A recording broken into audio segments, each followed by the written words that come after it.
Da cirurgia. Glória a Deus. Nós precisamos ao sonoplasta, né, pastor? É para isso que ele está ali. Aleluia. Meus amados irmãos, quem encontrou a página da Bíblia Sagrada em Eclesiastes, capítulo de número 11, versículo 9, quem encontrou, diga amém. Amém. Glória a Deus. Se não estiver muito cansado, por gentileza, glória a Deus. Aleluia. Meus amados irmãos, hoje eu trabalho com a juventude, trabalho de jovem. E todos nós conhecemos essa página, essa passagem bíblica que está lá em Eclesiastes, que nós vamos estar lendo nesse momento. Mas eu sei que a palavra do Senhor, ela se renova a cada manhã. E eu creio que Deus vai falar com cada um de nós essa noite de uma forma diferente e de uma forma sobrenatural. Amém, meus irmãos? Diz assim a santa e poderosa palavra de Deus: alegra-te, jovem, na tua juventude, e recreia-se o teu coração nos dias da tua mocidade. Anda pelos caminhos que te satisfazem ao teu coração e agrada aos teus olhos. Sabe, porém, que de todas essas coisas Deus te pedirá conta. Afasta, pois, do teu coração o desgosto e remove da tua carne a dor, porque a juventude e primavera da vida são vaidade. Amém, meus irmãos? Os irmãos podem nos assentar. Glória seja dada ao nome do Senhor. Aleluia. Meus amados irmãos, hoje nós estamos em um trabalho voltado ao departamento de jovens. E sempre quando a gente tem uma responsabilidade, um compromisso em pregar, é um trabalho de jovem, a gente pede a Deus uma mensagem que venha de encontro, voltado para aquele trabalho. Só que eu pedi a Deus uma mensagem para que Deus viesse ter a liberdade de estar falando, não só com o departamento de jovens, mas que Deus viesse ter a liberdade de estar falando com toda a congregação, seja jovem, criança, adulto, ancião. E Deus me levou nesta passagem bíblica no livro de Eclesiastes. Só que quando eu comecei a ler o livro de Eclesiastes, o Senhor também me levou no livro de Cantares de Salomão. Haja visto que o livro de Cantares de Salomão foi um dos primeiros livros que Paulo Salomão escreveu no período da sua juventude, período esse no qual Salomão estava vivendo os seus dias de paixões. A Bíblia diz que Salomão, no livro de Cantares, Salomão agora ele começa a se apaixonar e a querer se namorar com as mulheres daquela época. A história diz que Salomão ele teve 1000 mulheres, 700 mulheres e 300 concubinas. Mas a Bíblia diz no livro de Cantares, ou se você quiser entender como Cântico dos Cânticos, que por uma mulher só Salomão se apaixonou. Era a sunamita. A palavra sunamita significa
jovem que não tem compromisso com as coisas de Deus. É no capítulo 7 que Salomão vem trazendo a advertência sobre um jovem que estava na rua e a mulher, sua esposa, havia saído. É no capítulo 7 que ele fala: olha, aquela mulher chama ela para sua casa, e aquele jovem desajuizado entra na casa daquela mulher e ela prepara sua cama. Então é nesse capítulo 7 que Salomão ele está nos trazendo uma advertência contra a mulher adúltera. Quantos jovens, irmão, está perdendo a sua santidade, porque muitas das vezes cruzam em seu caminho mulheres que têm lá palavras lisonjeiras, palavras que vêm tirar o jovem da presença de Deus. Então Salomão está trazendo uma advertência para a juventude no capítulo 7 de Provérbios. Nessa noite eu tenho uma responsabilidade, irmão, de falar nessa noite sobre as 3 fases de Salomão: o início, o meio e o fim da história de Salomão. Eu quero te convidar a você abrir sua Bíblia comigo no livro de Eclesiastes, que foi o capítulo que, olha, nós acabamos de ler. No livro de Eclesiastes, irmão, Salomão já não é mais aquele jovem do livro de Provérbios. Porque no livro de Cantares ele tem uma visão, no livro de Provérbios ele tem uma outra visão jamais amadurecida. Mas é no livro de Eclesiastes que ele começa escrevendo e dizendo: vaidade, vaidade, tudo é vaidade. A vida passa, o tempo passa, o relógio do tempo não para, e o tempo continua. E é nesse tempo de continuar que Salomão, no livro de Eclesiastes, já não é mais o mesmo. Salomão agora no livro de Eclesiastes ele começa a entender que tudo que passou na sua vida foi vaidade, tudo que aconteceu na sua vida foi cansaço e fadiga. Salomão no livro de Eclesiastes ele entende que tudo que ele conquistou, se não serve para o reino de Deus, de nada adiantaria.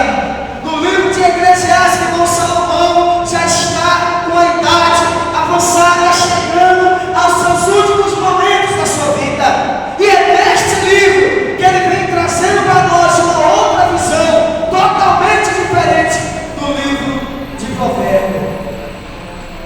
E ele começa a dizer: geração vai, geração vem, mas a terra permanece para sempre. Sol vai, sol vem, sol se põe, sol vai embora, mas a geração permanece para sempre. É no livro de Eclesiastes que ele vem trazendo para nós que tudo que nós conquistamos, se não for estabelecido no reino de Deus, é vaidade. É no capítulo 2 que ele fala sobre a vaidade das possessões. É no capítulo 3, no versículo 18, que ele fala sobre a vaidade do trabalho. Às vezes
dia mau chegou. Aí Salomão está nesse livro de Eclesiastes, irmão, há tempo para tudo nessa terra.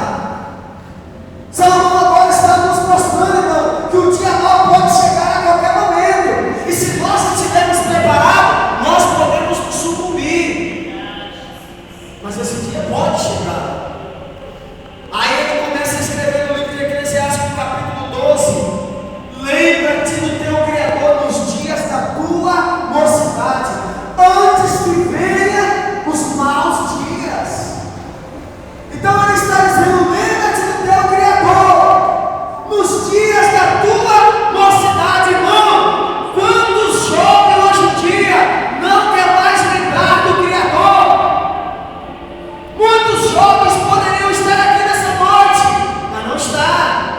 Muitos jovens poderiam estar buscando a presença de Deus, mas não está. Porque muitos até falam: não, eu ainda estou jovem, eu quero aproveitar a minha vida. Aí Salomão fala: lembra-te do teu Criador nos dias da tua mocidade. É no período que você está jovem, é no período que você pode sair e fazer a obra, é no período que você pode evangelizar o dia todo e não se cansar, porque você está jovem. Mas tem alguns irmãos aqui que não conseguem mais andar. Tem alguns irmãos que não conseguem mais fazer as missões que o pastor falou aqui. Por quê? Porque está cansado, o cansaço chegou, a idade está avançada e não tem mais força, não tem mais vigor. Às vezes quer ir no família, mas não tem força. Mas o jovem está aí com todo o vigor e com toda a força. Aí Salomão fala: lembra-te do teu Criador nos dias da tua mocidade, antes que venha os maus dias.